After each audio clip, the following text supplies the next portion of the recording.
It's Tuesdays with Tawana. Yes, yes, wonderful to be here. So grateful to build community one episode at a time. I welcome you to this sacred space where we share stories and experiences and we build together. It's not just about me and centering me, it's about us, centering Black people, centering our experiences, centering love and joy, centering the ills of the world and what we can do to build community together to then obliterate these ills that are happening to us day in and day out. So I am so grateful to experience another Tuesday. For those of you who are new to this space, I welcome you. If you are watching on Facebook Live, feel free to comment, add questions, your thoughts, your feelings, concerns, and I will insert that into this narrative. And if you are listening later on the rebroadcast or on the podcast, again, feel free to make comments. I usually go back and try to take a look at, who's popping in later. Hey Tony, no train for you today. You are here. I'm grateful. I'm grateful. Tammy is in the building. What's up, my beautiful niece? Grateful to see you. Definitely missed you over the last several episodes. Um, so if you missed last week's episode, now I normally don't talk about myself, like big up myself, but last week's episode was just on and popping. If you missed it, go back. You can go on to Apple, subscribe so you can get to the latest episode. You can go on to the Tuesdays with Tawana page. You can go on to my page. You can go wherever, Spotify, Anchor. Listen, you need to listen to last week's episode to truly understand what is going on this week. Hey, Mother Carolyn, always a blessing to see you when the Sage women are in the building. It is an honor and a privilege. My sister is there too. What's up, sis? Maria in the building. What's going on? I'm glad you are here. Hey, Joss. All of my beloveds are just rolling in. I'm so excited, especially since we got to talk about Pleasure Principle Part 2. This is continuing from last week. Again, if you missed it on last week, please, please, please, I encourage you to go and listen.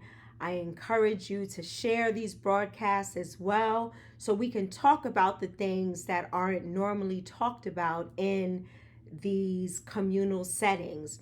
We don't talk about sex. We don't talk about mental challenges. We don't talk about diseases that are running rampant through the Black diaspora. We don't talk about policing and police brutality and racism, sexism, patriarchy. And when I say we don't talk about it, we talk about it here on Tuesdays with Tawana, but we don't talk about it in our gatherings in community. Um, it we don't talk about it enough. I'm sure it's happening in some spaces, in some places, but we all need to be talking about it. And we all need to use a particular language that is going to inspire and encourage and move us to spaces and places where we know how to respond to these ills, right? When we don't have the language, we tend to be silent. And then our silence makes us complicit, or our silence won't protect us, as Audre Lorde would say. So we need the language, we need the wherewithal, we need the courage. So I'm not a linguist, but I do focus on language. Like my entire dissertation, I was very intentional about the language that I used, using language from a womanist lens, the fullness thereof, centering Black women and Black experiences for the liberation of all. In my dissertation, I used inclusive language. Everyone was they. You know how we list our pronouns sometimes, and I'm she, her, or someone else might be he, him, someone else might be they, them, because they don't ascribe to the binary thoughts and identities that we put out there. So, knowing that language and being very intentional and knowing the language here and here will then help us to speak to and to speak against that which is causing us harm. Hey, brother. What's good? What's good? I got my eldest brother and sister on the line today. Y'all know I'm happy. I love my family. I love my family, blood and beyond. I'm so excited. So we encourage this language, right? So last week we talked about sex and sexuality and loving ourselves and loving our bodies and feeling ourselves, and we talked about that not from a perverted stance. We talked about it from a sacred stance so that we can invite people into the conversation and remove the shame that is often attached to talking about our bodies, talking about our sensuality, talking about our sexuality, talking about knowing what gives us pleasure, talking about whether it's sexual or otherwise, knowing our bodies, knowing what makes us feel good, what honors us, what brings dignity into this sacred space. All of those things are so important for us to know so that people will understand then how to treat us, or we can show people, teach people how to treat us and how we deserve to be treated. Because many times we begin to believe the voices that are telling us that we are not good enough, we are not pretty enough, we are not light enough, we are not sexy enough, we are not intelligent enough, and we begin to believe that. But if we have a language that says otherwise, that says that I am a human being, I am a sexual being, I am divine, I am intelligent, I am beautiful with all that I bring to the table, we then can negate those things that are antithetical to the beautiful, life-giving things that we believe about ourselves. So it's so important to talk about language, and it's important to acknowledge and identify this thing called pleasure principle. We know Janet Jackson had a song, popular song called Pleasure Principle, but we want to talk about those things that bring us pleasure, that bring us joy, that make us feel good, that don't make us feel like we are to dehumanize or to minimize or to marginalize or oppress who we are and who we be and how we show up in this world. We that's not life-giving. That is not what our humanity speaks to. That's not what our human rights that we're supposed to have, which are being taken away from us day in and day out as we live in these yet to be United States. We are supposed to have human rights that honor us as full human beings with rights that are given to us. A right to learn and to be educated, a right to say what happens to my body, a right to practice religious freedoms, a right to be in community, a right to resources, a right to love community and to be in community, a right to vote, a right to speak life and to speak my truth and have someone actively listen to me, to learn about me and to learn more than what they see. Because when police are using black and brown bodies as target practice, of course, when they see me, then they see me as a threat. They see me as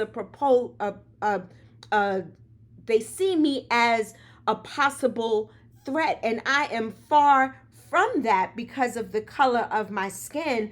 I might be a threat to you because I challenge your white supremacist Christianity. I might be a threat because you'd rather have AR-15s out on the street than protecting humanity. You want to talk about what I do with my body, but you're not ready to protect us from the womb to the tomb because of the color of my skin. So I might be a threat to you on that part. I might be a threat to you intellectually because I was raised in community. I was raised to know my worth. I was raised to know those things that bring me joy. And so I might be a threat to you about that. Hey, Miss Odessa, good to see you, my beloved. I hope you are feeling well. So I may be a threat in those areas, but I'm not a threat to your life.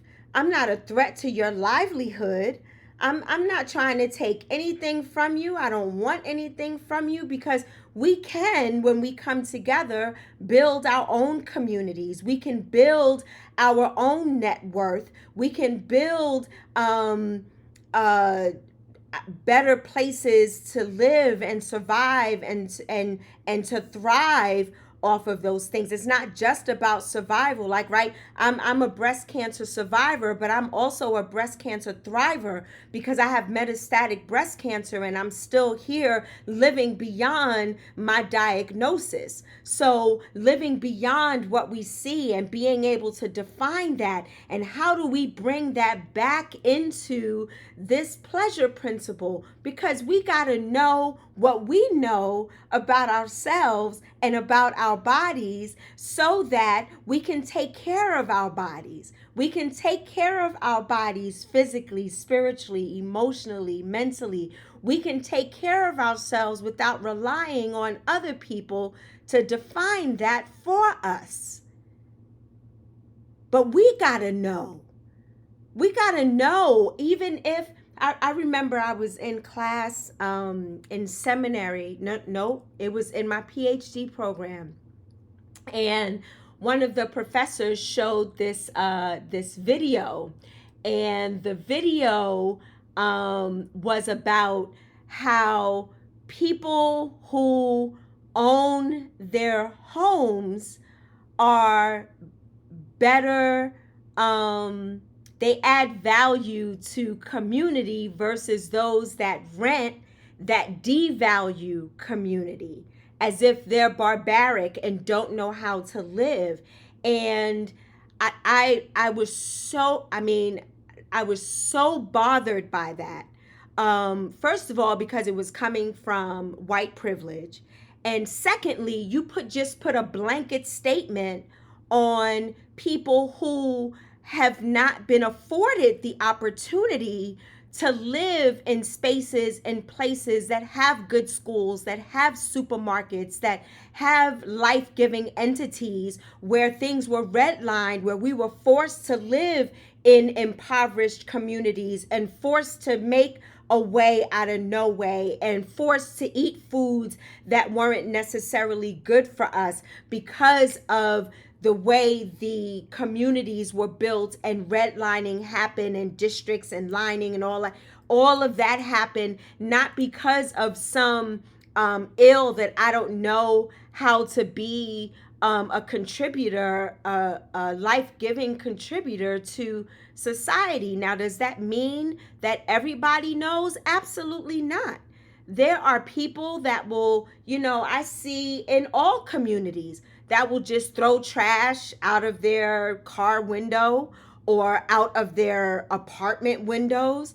I was talking with my my brother, and we were talking about how people will throw their personal hygiene items out of windows, and it just, I don't understand it.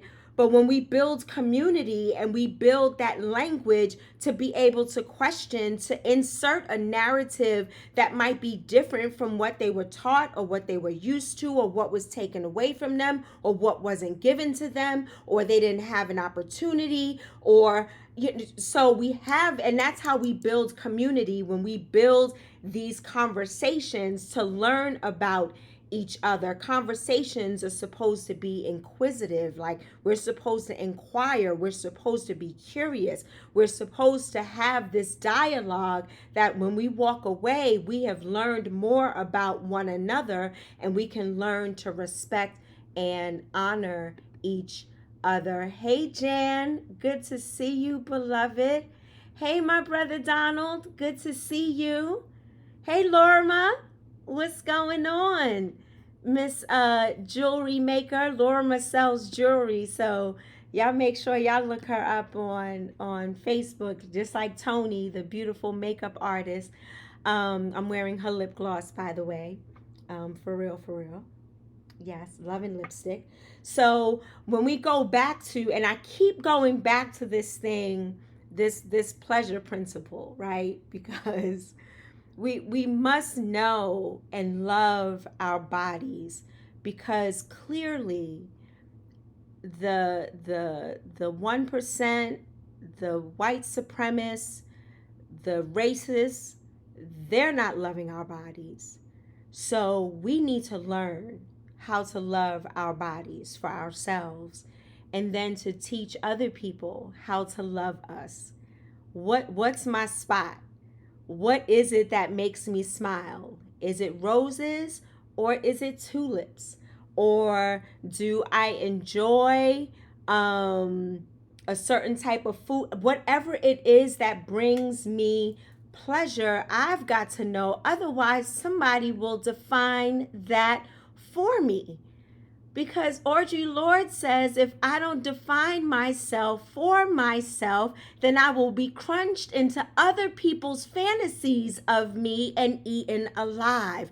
This is what happened when we were enslaved. We were crunched into other people's fantasies as we nursed white babies, as we were raped, as we were dehumanized, as we were forced to live in deplorable conditions. We were crunched into other people's fantasies as slaves, and we were so much more, and we were eaten alive. And we don't want history to repeat itself. We don't want that to happen now, and it's happening. It seems as if we're rolling backward. Our rights, our human rights, are just being toyed with and played with and taken away because of some white supremacist Christian thought. And they're couching all of this under Christianity, and it's a damn lie. It is straight from the pit of hell when you tell me that I don't have rights here in this country because I am a woman.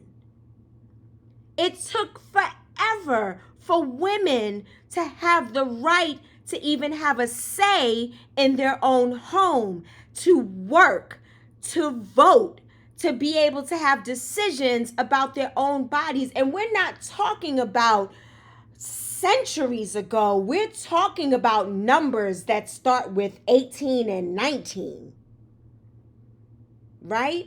So we're not talking about things that we don't have access to or can't read about and can't relate to in this current age, day, and time, right? So now we're moving the needle backward. Hey, Amanda, it's hard to love our full selves and to love our bodies when society works hold on, valiantly to condone self-hate. Sorry, got on different glasses today, so forgive me, I can't see. But it is hard because you begin, if somebody keeps telling you and just keeps repeating to you that you are not worthy, you are not good enough, you are ugly, you are not intelligent, you are not worthy of this job, or to be educated, or to live a certain way, or to get this loan, or to start this business. Eventually, if you don't know yourself and you don't define yourself for yourself, you begin to believe it. So with that, if we don't love our bodies, then people are going to start to define what our bodies are good for and what they should be used for. And then you have mass incarceration, the new Jim Crow. Then you have our Black and brown body people, beloveds, being killed by police or brutally beaten, or you have domestic violence where someone may not think that they are worthy enough and they don't know what love is, so they think that it is okay for someone to abuse them mentally, physically, emotionally, spiritually, financially, because we have to define who we are and whose we are, so we don't have to put up with someone else degrading or demeaning us. Yes, society has made us have an identity crisis, so we begin to alter ourselves. The rapper Little Kim was just talking about this. And again, because society says you have to have a thin nose, you have to have lighter skin, you have to have an hourglass shape, you have to have a big booty. We already had big booties, and some of us did, some of us didn't, but it was our booty and we should love it, right? We should love our breasts. I don't have breasts. I wear prosthetics. What does that say for me as a woman? If I didn't know myself, I would be longing to be someone else, looking like someone else, and forgetting who I am and getting lost in the desire to be and to look like someone else and lose myself in the meantime. So now I have to love myself. So there are times when I wear prosthetics because I'll wear a t-shirt and this is how I want to look. And then there are other times that I don't wear my prosthetics and my t-shirt is flat, and I must love myself in the midst of being breastless and not being concerned about someone looking at me. Because if you're looking at me and you're looking that deeply and that closely to me to realize that I don't have anything protruding from my chest area, the problem is with you and not with me. So my pleasure has to come from me. My pleasure has to be when I look in the mirror, I love myself with everything that I have in all of my beings. Yeah, I could throw on some lashes, I could wear my hair up, I could wear it down, I could wear these glasses, I could wear my brown glasses, I could wear my red glasses, but it doesn't speak to the essence of who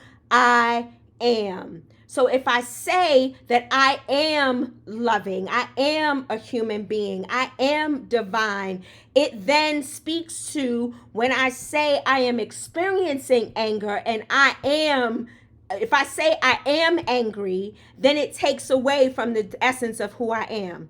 If I say that I am frustrated, it takes away from the essence of who I am, because anger, frustration, disappointment, disgust, all of that does not define me. What defines me is my true essence of who I am and the divine being that I am. All of those other things are a part of my experience.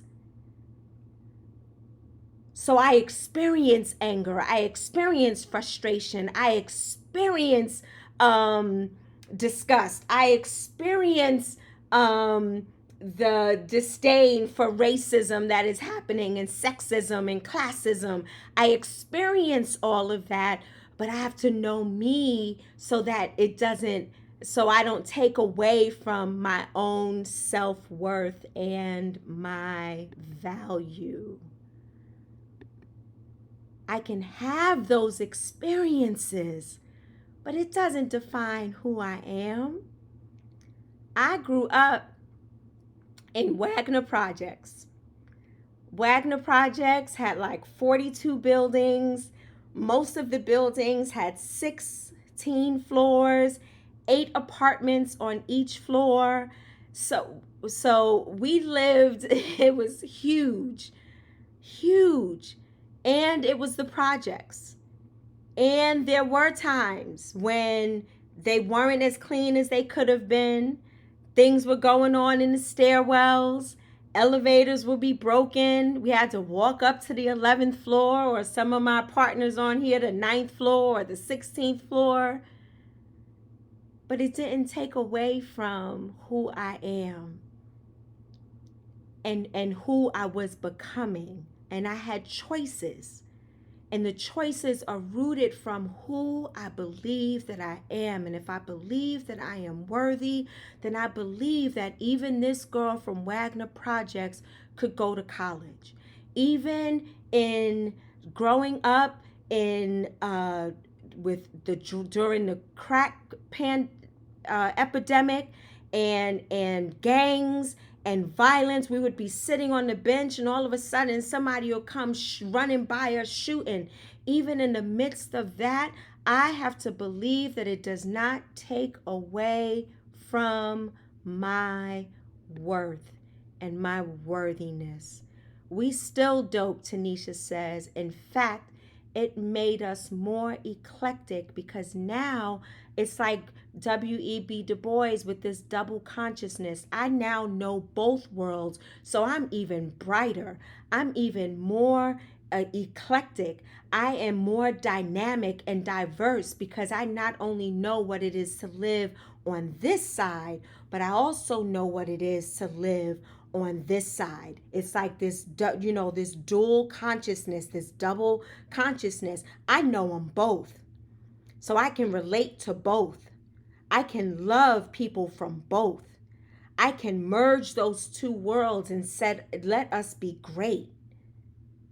Let us be great. And knowing who we are.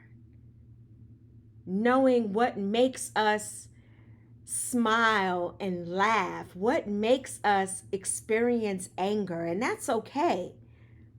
As long as we don't let that anger take over our essence and we end up, smacking the shit out of somebody because they done said something sideways.